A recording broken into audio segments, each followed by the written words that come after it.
¿Qué es el Quattrocento?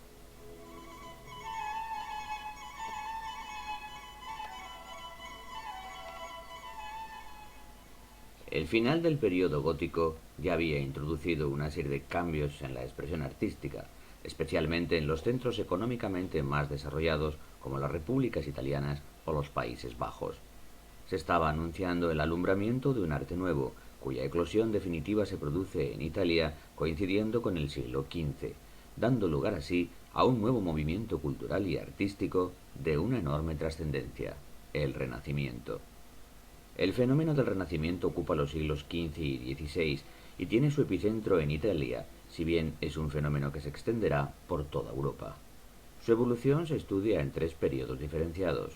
El Quattrocento, que ocuparía el arte del siglo XV desarrollado en Italia; el Cinquecento, entendido como un periodo de plenitud clásica que se desarrolla en la primera mitad del siglo XVI; y el manierismo, que se considera una respuesta anticlásica al lenguaje del Cinquecento y que encuentra en el arte singular y propio de Miguel Ángel Buonarroti su principal referencia.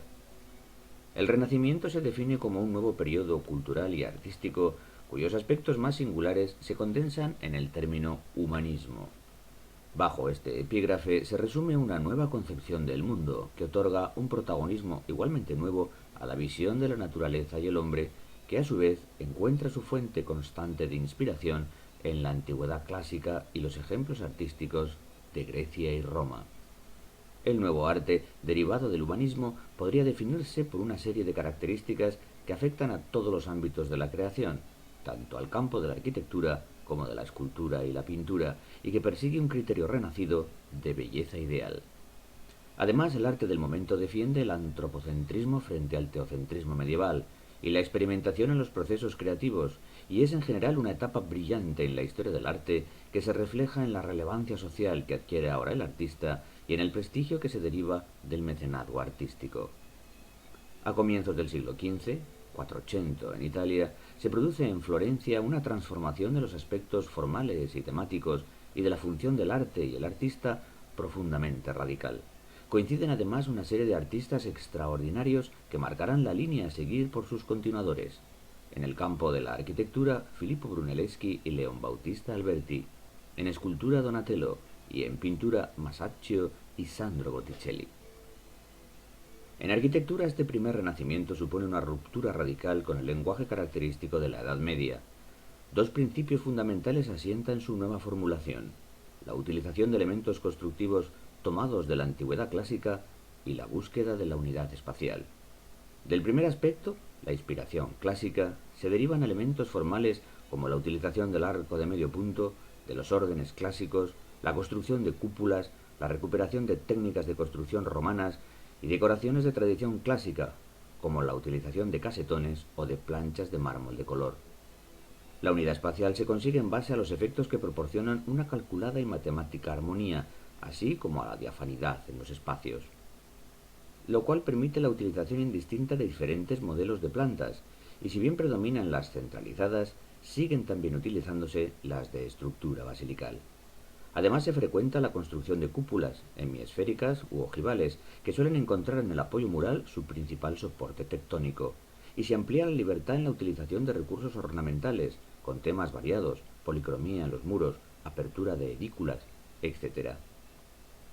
La Iglesia sigue siendo la institución que lidera el mecenazgo artístico, por lo que tipológicamente la arquitectura del Quattrocento sigue incluyendo entre sus obras más habituales templos de muy variada condición, aunque cobran una importancia creciente otro tipo de edificios, principalmente los palacios integrados plenamente en el tejido de las nuevas ciudades renacentistas, que son reflejo de otro mecenazgo artístico, el de las grandes familias adineradas que asumen un nuevo y poderoso protagonismo social, como por ejemplo el caso de los Medici en Florencia.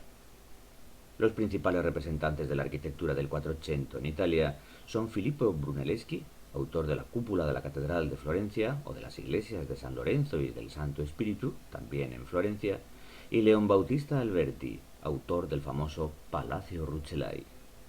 También en el campo de la escultura podemos hablar de cambios revolucionarios en el periodo del Quattrocento.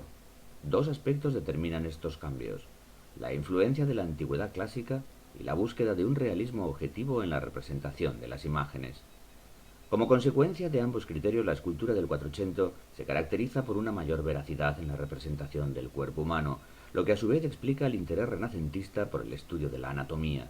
Renace asimismo el sentido de la proporcionalidad, cuyo canon se establece en la medida de 9 y 10 cabezas. Cobra nueva vigencia el desnudo, relacionado en muchas ocasiones con el tema mitológico.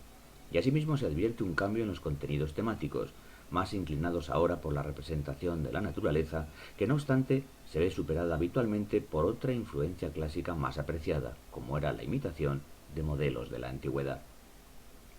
Entre sus autores más sobresalientes destacan dos nombres propios, Ghiberti y Donatello.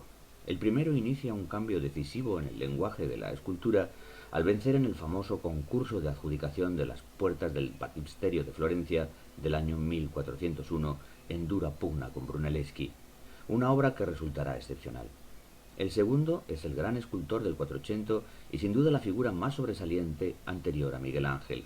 Suya es, entre otras piezas muy conocidas, la famosa representación en bronce del David. La pintura participa igualmente de las novedades de la época. Se trata de una pintura preocupada por la representación visual de la naturaleza, que nuevamente encuentra en la antigüedad su inspiración. Por ello será una preocupación constante en este primer renacimiento la representación de la perspectiva, no exenta por ello de múltiples experimentaciones que desembocarán principalmente en la formulación de la perspectiva geométrica o lineal. Hay por la misma razón un marcado interés por la representación naturalista, por la percepción de los volúmenes y por la introspección psicológica. Si bien todo ello dentro de un contexto clásico, que es lo que explica la idealización figurativa, la armonía en las composiciones, normalmente cerradas y de disposiciones triangulares, la utilización de una luz diáfana y repartida de forma homogénea en la obra, así como el uso de colores igualmente equilibrados y armoniosos en su aplicación, buscando siempre la complementariedad cromática. Los temas son variados, religiosos o alegóricos, y las técnicas varias también, fresco, temple, óleo, y sobre soportes fijos, muros o portátiles, tablas o lienzos. De todas las manifestaciones artísticas del Renacimiento, es la pintura la que cuenta con un mayor elenco de grandes artistas, coincidentes todos ellos en este periodo, otorgándole un nivel de calidad y una brillantez al Quattrocento pictórico difícil de igualar en cualquier otro estilo artístico. El primer gran maestro que inicia los cambios al iniciarse el siglo es Masaccio, pero le siguen en una sucesión irrepetible los nombres imprescindibles de Sandro Botticelli, Piero della Francesca, Paolo Uccello, Andrea Mantegna o Domenico Ghirlandaio, entre otros muchos.